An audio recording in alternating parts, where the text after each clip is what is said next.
और उसके हिसाब से मैं जिस जोनी में अगर जाऊं मुझे उसी जोनी में जन्म दीजिएगा। यदि कर्म के अनुसार मैं कुत्ता बनने लायक हूं राम जी तो मुझे कुत्ता बना दीजिएगा। कर्म के हिसाब से यदि मैं पक्षी बनने लायक हूं तो मुझे पक्षी बना दीजिएगा। जिस योनि में मेरा शरीर जाए मुझे कोई आपत्ति नहीं है। राम जी बोले चाहिए क्या? बाली ने कहा प्रभु जिस योनि में भी शरीर मिले एक आशीर्वाद दीजिए। उस शरीर को प्राप्त करने के बाद मेरा मन आपके ही चरण में लगा रहे प्रभु, इसके अलावा हमें आपसे कुछ और नहीं चाहिए।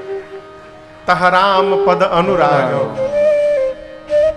राम जी मुस्कुराए, कहे दिया आपको। कहे प्रभु एक प्रार्थना और है और दर्शन करिए। बाली ने अपने बेटे अंगद को बुलाया। सुरेश जी किसको बुलाया? अपने बेटे को अंगद को। कहा प्रभु ये हमारा लड़का है अंगद, मेरे समान विनयवान है, बलवान है, शीलवान है। मैंने आपके विषय में एक बात सुनी है राम जी, आप जिसका हाथ पकड़ लेते हैं उसका कल्याण कर देते हैं प्रभु। मेरे बाद ही अनाथ हो जाएगा और आप जगत के नाथ हैं, ये अनाथ न होने पावे इसलिए इसको जगन्नाथ की शरण में लगाना चाहता हूं प्रभु। आप इसके हाथ को पकड़ लीजिए। गहिबा सुर नर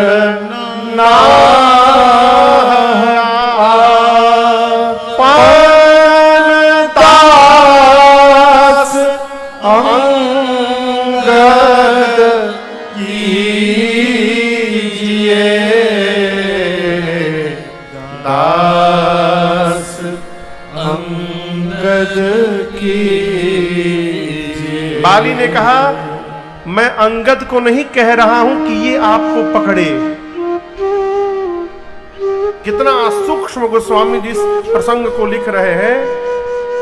बाली कहते प्रभु मैं अंगद को नहीं बोल रहा हूं कि ये आपको पकड़े। क्यों? ये बानर है, बानर का स्वभाव चंचल होता है। यदि इसको कहूंगा ये अभी तो पकड़ेगा लेकिन तुरंत छोड़ के भाग जाएगा, उछलने लगेगा। इसलिए इसको नहीं कह रहा हूं राम जी, आपसे कह रहा हूं आप ही इसके हाथ को पकड़ लीजिए। अरे गहिबा सुर नर आपन दास अंगद कीजिए दास अंगद की। हे रघुनाथ जी आप मेरे बेटे को अपना दास बना लीजिए। देखिए बाली राजा कैसा है ये मुझे नहीं मालूम, बाली भाई कैसा है इस पर नहीं बोल सकता, बाली व्यक्ति कैसा है नहीं बोला जा सकता। लेकिन माई बाप बाली एक श्रेष्ठ पिता है, इसमें कोई संशय नहीं है। वो श्रेष्ठ पिता है बाली। क्यों?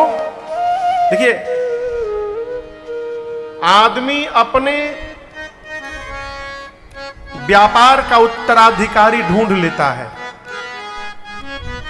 पत्थलगांव वाला राइस मिल बड़ा बेटा संभालेगा, लेलुंगा में जो मॉल खुला है वो बीच वाला संभालेगा, और उधर क्या नाम है वो रायगढ़ में जो दुकानें हैं वो छोटा वाला संभालेगा।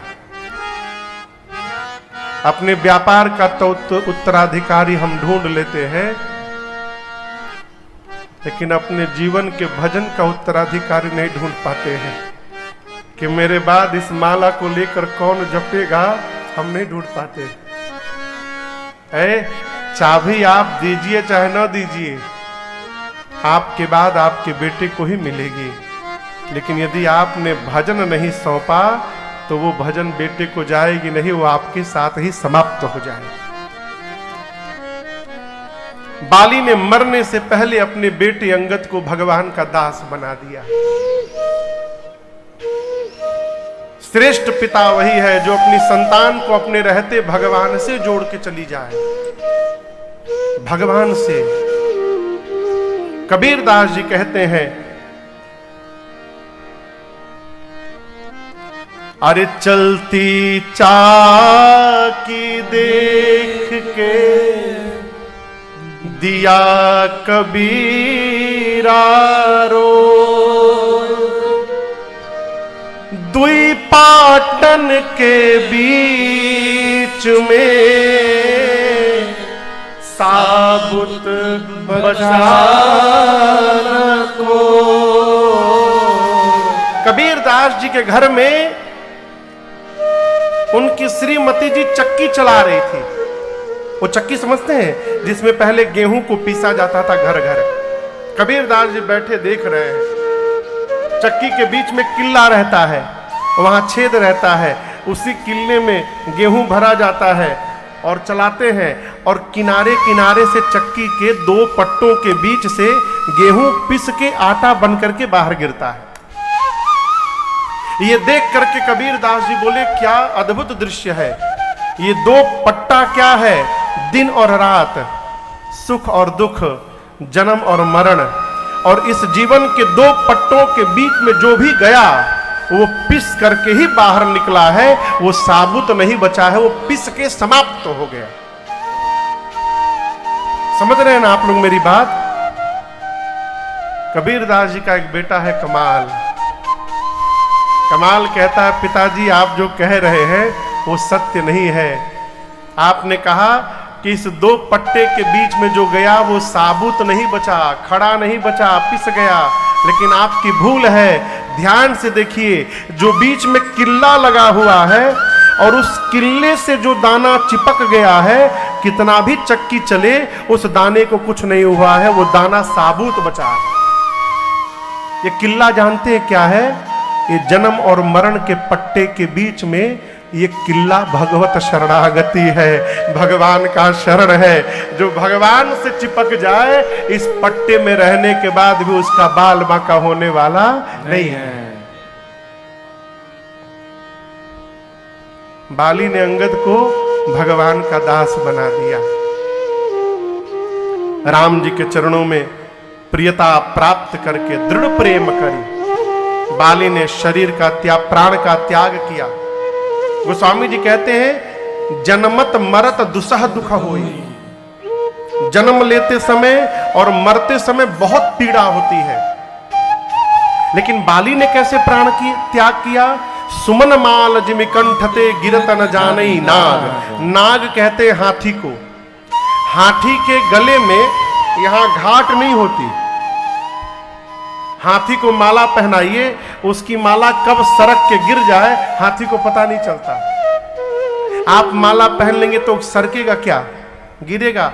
आप कितना भी ऐसे करिए वो गिरने वाला नहीं है, क्योंकि गर्दन के पास ऐसे घाट है, थोड़ा गड्ढा है ना, लेकिन हाथी को ये घाट नहीं होता, बराबर होता है। हाथी के गले की माला कब गिर जाती है हाथी को पता नहीं चलता। गोस्वामी जी कहते हैं, जैसे हाथी के गले से माला गिर जाए हाथी को पता नहीं चलता, उसी प्रकार बाली के शरीर का प्राण निकल गया, अब बाली को पता नहीं चला, कोई कष्ट नहीं हुआ। राम जी ने बाली को अपने धाम विदा किया है। आपने कल श्रवण किया, सुग्रीव राजा बने।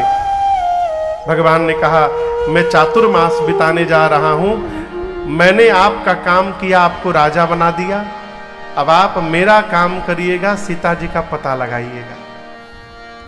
यहां तक की कथा कल हमने और आपने गाई थी, श्रवण की थी, याद है ना? लेकिन यहां दर्शन करिए, हमारे पूज्य गुरुदेव भगवान एक पद गाते हैं, दुखों से जो ठोकर खाई न होती, तो तुम्हारी प्रभु याद आई न होती, दुखों से जो ठोकर जीवन में जब तक दुख नहीं आता तब तक भगवान याद आने वाले नहीं है। क्यों कह रहा हूं? पूरा चतुर्मास बीत गया और ये सुग्रीव भगवान को देखने तक नहीं गया सकता, देखने तक नहीं गया सुग्रीव। जिस भगवान से सुग्रीव को सब कुछ प्राप्त हुआ, सब कुछ मिलने के बाद वो सुग्रीव भगवान का ही विस्मरण कर बैठे। चतुर्मास के बाद आया रघुनाथ जी को क्रोध, निकाले अपना धनुष बाण, बोले लक्ष्मण सुग्रीव मुझे भूल गया, जिस बाण से मैंने बाली को मारा था उसी बाण से मारूंगा कल। लक्ष्मण जी बोले कल क्यों? कल क्यों मारेंगे? आप एक काम करिए, रुकिए भैया यहीं रहिए, मैं अभी जाता हूं, उसको अभी मार के आता हूं। लक्ष्मण जी जैसे मारने के लिए निकले, सुग्रीव को राम जी ने हाथ पकड़ लिया। राम जी बोले देखो, अच्छा है चाहे बुरा है, अब मेरा मित्र है वो, इसलिए आप उसको मारिएगा मत, जाइए केवल उसको डरा धमका कर ले आइए। भय दिखाई ले आवहु तात सखा सुग्रीव। लक्ष्मण भैया आ गए, सुग्रीव को पकड़ कर लाए हैं। सुग्रीव ने आते आते क्षमा याचना की, प्रभु आपकी माया के कारण मैं आपको भूल गया, मुझे क्षमा कर दीजिए नाथ। भगवान ने क्षमा किया, कहा वो यत्न करिए जिनसे सीता जी का पता चले। सुग्रीव जी ने बानरों को बुलाया और कहा आप लोग दौड़िए, पूरब जाइए, पश्चिम जाइए, उत्तर जाइए, जाकर के सीता जी का पता लगाइए कहां है। लेकिन एक नियम याद रखिएगा, 1 महीने के भीतर पता लगाकर वापस आना है। कितने दिन में? ये नहीं कि आप लोग पता लगाने गए फिर आपका पता लगाना पड़े हमको कहां गए। 1 महीने में आना है। दूसरी शर्त ये नहीं कि गए और 1 महीना टूर करके चले आए और आके बोल दिए नहीं मिली, नहीं, ये सब नहीं चलेगा। 1 महीने में आना है और पता लगा कर ही आना है। खाली हाथ जो लौटा बिना पता लगाए, याद रखिएगा आप आएंगे और मैं आपको मार दूंगा। दंड कठोर करके भेजा, पूरब पश्चिम उत्तर। सीता जी किस दिशा में गई हैं? बोलिए, दक्षिण दिशा में। तो ये कपि जहां गए वहां तो सीता जी मिलेंगी नहीं। आई बात सुग्रीव भी जानते हैं कि जिधर मैं भेज रहा हूं उधर सीता जी मिलने वाली नहीं है, तो कहां भेज दिए? ये मैनेजमेंट है। सुग्रीव सोचे कि इन छोटे छोटे बानरों से कुछ होने वाला है नहीं। ऐसा भी यदि यहीं रहेंगे हमारे पास तो बानर आपस में झगड़ा करेंगे, लड़ाई करेंगे, वो उसको मारेगा, वो उसको मारेगा, सब आपस में हमारे पास आएंगे, देखिए हमको मार दिए, हमको काट लिए, तो हम यही काम करेंगे, इनका झगड़ा सुलझाएंगे। इसलिए झूठ मूठ के काम में फंसाए रखो। जो आदमी अपने वर्कर को खाली बैठा के रखता है उसका वर्कर खुरपात करता है, बिना मतलब का गणित लगाएगा, क्या क्या किया जा सकता है। इसलिए काम में फंसाए रखिए सबको। सारे कपि चले गए। इसके बाद सुग्रीव जी ने जो मुख्य सेनापति थे, कौन? जामवंत जी, श्री हनुमान जी, अंगद जी, नल नील, द्विविदमेंद, सठ निसठ, इन सभी कपियों को बुलाकर सुग्रीव जी ने कहा आप सभी लोग मिलकर दक्षिण दिशा में जाइए, जा करके सीता जी का पता लगाइए। परंतु याद रहे, कंडीशन सप्लाई हियर, वो शर्त यहां भी लागू है। क्या? आप लोगों को भी 1 महीने में ही वापस आना है और पता लगा करके वापस आना है। जैसे सुग्रीव जी ने कहा, सारे कपि गए और सबके बाद में पाछे पवन तनय सिर नावा, पाछे पवन तनय सिर नावा, जानी काज प्रभु निकट बुलावा, जानी काज प्रभु निकट बुलावा।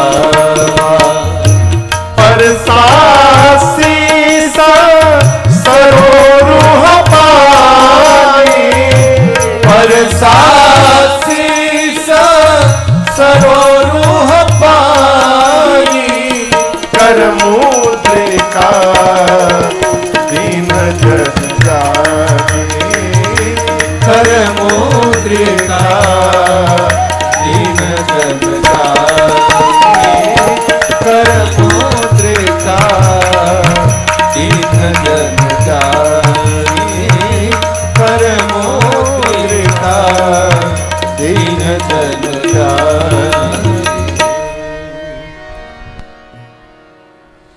सुग्रीव जी ने भेजा दक्षिण दिशा में, सभी लोग दूर से राम जी को प्रणाम करके जाने लगे। जामवंत जी गए, अंगद गए, नल नील गए, द्विदमंद गए, सठ निषठ गए। सबके जाने के बाद सबसे अंत में किसने प्रणाम किया? पाछे पवन तनय सिरुना,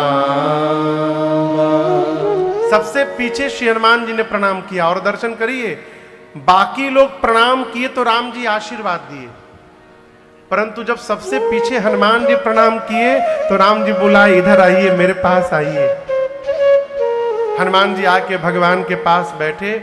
भगवान ने अपने हाथ को हनुमान जी के सिर पे फेरा, परसा शीस सरोरुह पानी, और उसके बाद अपनी संध्या वाली सोने की मुद्रिका निकाल करके राम जी ने हनुमान जी को दिया और कहा, हनुमान इसको लेकर के जाइए, जब भी आप दिखाइएगा सीता जी को ना, वो समझ जाएंगे कि आपको मैंने भेजा है। अनेक प्रकार से उनको समझाइएगा, मेरा विरह बल बताइएगा, और हनुमान जी आप बता करके शीघ्र वापस चले आइएगा। यहां दर्शन करिए, राम जी ने हनुमान जी को इसलिए बुलाया है क्योंकि भगवान जानते हैं जा भले सब रहे हो, परंतु मेरा कार्य तो मेरे हनुमान ही करके मेरे पास लौटेंगे, इसलिए प्रभु ने केवल हनुमान जी को बुलाया। हनुमान जी प्रणाम करके कपियों के साथ गए। रास्ते में एक गुफा में स्वयं प्रभा मिली, उन्होंने सभी कपियों को समुद्र के किनारे भेज दिया। समुद्र के किनारे संपाति मिले हैं, जटायु के भाई। क्या नाम है उनका?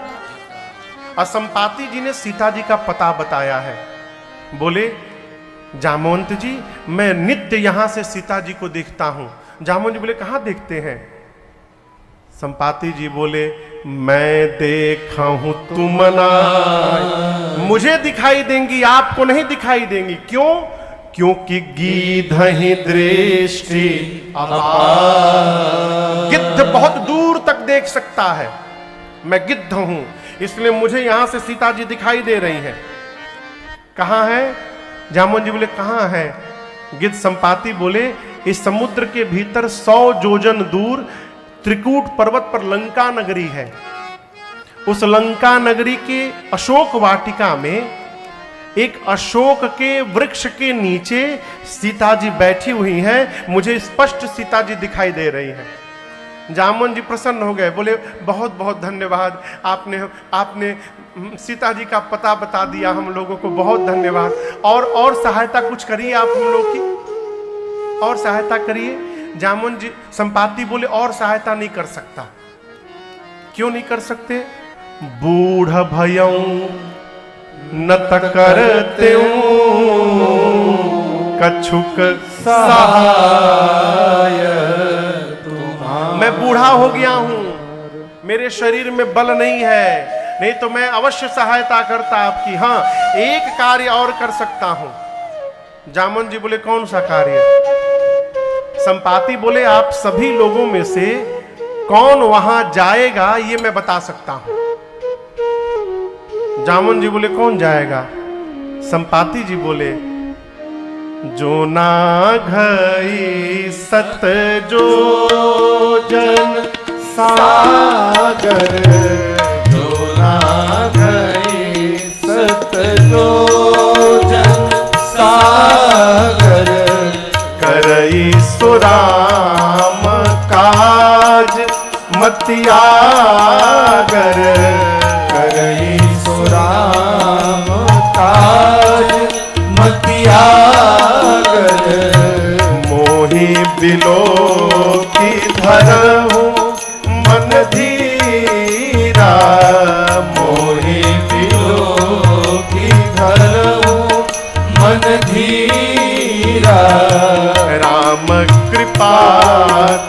भयं शरीरा राम कृपा घस भयं शरीरा पापी उजागर नाम सुमिरहि पापी उजागर नाम सुमिरहि अति अपार भवसागर तरहि अति अपार भवसागर तरहि अति अपार भवसागर तरहि अति अपार भवसागर तरहि। संपाति जी बोले, आप सभी लोगों में से जो भी एक छलांग लगाकर 100 योजन की दूरी तय कर सकता है, वही राम जी का कार्य पूर्ण करेगा। कितनी दूरी? कितनी दूरी? एक योजन में 12 किलोमीटर होते हैं। 12 किलोमीटर को एक योजन कहते हैं। तो 100 योजन में कितने हो गए? 1200 किलोमीटर। यहां से दिल्ली की दूरी कितनी होगी?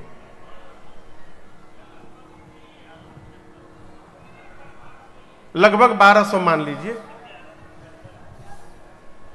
1175।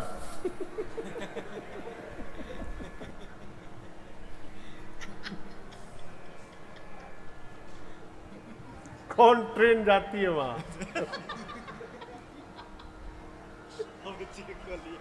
हमारे जो विनोद जी हैं ना, साउंड संभालते हैं विनोद भैया, इनको ट्रेन से बड़ा प्रेम है। ट्रेन से और टिकट से। अब जैसे आज कथा के बाद बिलासपुर से रात में ट्रेन है, पूरी टीम का एक साथ ट्रेन है, एक ही बोगी में भी है। 3 PNR में सारे लोग एक ही बोगी में है, लेकिन उनको टिकट उनके मोबाइल में चाहिए। क्यों? जब तक वो अपने मोबाइल में अपना टिकट नाम नहीं देखेंगे, तब तक उनको बेचैनी रहती है। अच्छा, अच्छी बात है। अपनी व्यवस्था, मान लीजिए वहां मोबाइल बंद हो जाए किसी का, तो कम से कम उनके पास तो रहेगा। अच्छा, इनको पता चल जाए कि अगली कथा वहां से वहां जाना है, तो ये पूरे 9 दिन ट्रेन खोजते हैं कि कौन ट्रेन वहां जाएगी, कैसे जाएगी है? कितना है विनोद जी? 1175 किलोमीटर। 1200 मान लीजिए। यहां से दिल्ली की दूरी कितनी है? 1200 किलोमीटर। संपाति बोले, पत्थल गांव में छलांग लगाए और दिल्ली में जाकर उतरे 100 योजन एक छलांग में। इतनी लंबी जो दूरी तय कर सकता है, वही राम जी का कार्य पूरा करेगा। बोल करके संपाति चले गए।